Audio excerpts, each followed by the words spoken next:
Hi అందరికీ. ఈరోజు గుంటూరులోని కొరిటపాడులో చైతన్యపురి కాలనీలోని బాబా టెంపుల్కి వచ్చేసాం. బాబా టెంపుల్ని చూపిద్దామనుకుంటున్నాను. అండ్ చాలామందికి బాబా అంటే ఇష్టం ఉంటుంది. ఆయన టెంపుల్స్ని చూడాలని వెళ్తూ ఉంటారు. అందుకే బాబాని ఇష్టపడే వాళ్ళందరి కోసం ఈ వీలాగ్.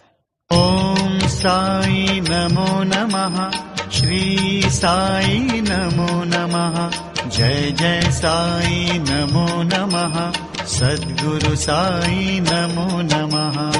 ఓం సాయి నమో నమః, శ్రీ సాయి నమో నమః, జయ జయ సాయి నమో నమః, సద్గురు సాయి నమో నమః.